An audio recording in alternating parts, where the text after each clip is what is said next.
Hello friends, আজকে তোমাদের সাথে শেয়ার করব আমার রুমের আবার যে নতুন করে কালার করছি সেই ভিডিও।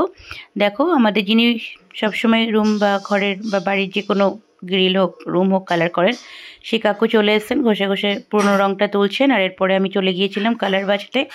বাঞ্চ অফ কালার কোনটা পছন্দ করব বুঝে ওটা খুব দায়। যাই হোক, তো আমি খুব সিম্পল আর সোবার নেব, সেটাতে আমার মাইন্ড সেট আপ ছিল। আর আমি যে কালারটা পছন্দ করব বলেই গেছিলাম, সেটা হচ্ছে আমার যেটা পুরনো কালার ছিল সেটাকেই আমি আবার নতুন সেম কালারই করব আর কি, নতুনভাবে ওই কালারটাই করব এবং খুব সিম্পল আর সোবার লুক রাখতে চাইছিলাম। তো দেখো, এখানে ডিপ দেবো না হালকা দেবো সেটা নিয়ে একটা কনফিউশন চলছিল, তারপর আমি ডিপটাই চুজ করেছি। আর এটা দেখো কম্পিউটারে কালার ম্যাচ আপ হচ্ছে। আগেরবার বাবা আমাকে বলেছিল যে এরকম কম্পিউটারে কালার ম্যাচ করে নিয়ে এসছে, এটা আমার দেখার খুব ইচ্ছে ছিল, তো সেটা আমার এবার ফুলফিল হলো। দেখো, আমি এবার নিজে হাতে গিয়ে পছন্দ করে কী করে কম্পিউটারের কালার মিক্স আপ হয় সেটা দেখলাম। বেশ ভালো লেগেছে, আমার খুব ইন্টারেস্টিং লেগেছে এটা। আর এটা দেখো, পুরোনো কালারটাকে ঘষে তুলে দিয়ে এটা প্রাইমার অলরেডি পড়ে গেছে। এরপর কালকে আবার মিষ্টি কাকু আসবেন।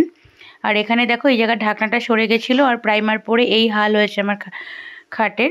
আর তখন আমি অফিস থেকে বাড়িতে এসে বসে ঘষে ঘষে ওগুলোকে তুলছিলাম। পরের দিন প্রাইমারের ওপরে কোট কালারও পড়ে গেছে এবং এটা এসছে লুকসটা, এবং আমার খুব পছন্দ হয়েছে। যেহেতু আমি খুব সোবার কিছু চাইছিলাম, তো সেটার জন্য আমার খুব পছন্দ হয়েছে। এখানে আরেকজন কাকু এসছেন মানে ওনার হেল্প করতে, তিনি এখানে বাকি কালারটা করছেন, দুজন মিলে রং করেছে। আর এটা হচ্ছে ফার্স্ট কোট পড়ছে। আর এই যে দেখছি একটু মেরুনিশ টাইপের, এটা হচ্ছে নিচে যে কংক্রিট বা সিমেন্টের এরিয়াটা থাকে ওই জায়গাতে কালারের জন্য করা হয়েছে এই কালারটা। আর এখন আমরা অনেকেই দেখি যে বিভিন্ন রকমের কালার বা ডিজাইন করা হয়, তো আমি সেটা মিষ্টি কাকুর সাথে আলোচনা করলাম, কিন্তু পরে আমার মনে হলো না, এই লুকসটাই আমি রাখবো। দেখো, খুব সোবার লাগছে এবং এর থেকে অরিজিনালি কালারটা আরও সুন্দর এসছে।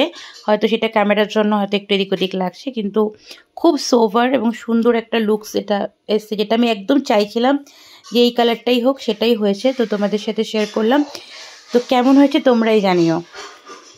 Thank you.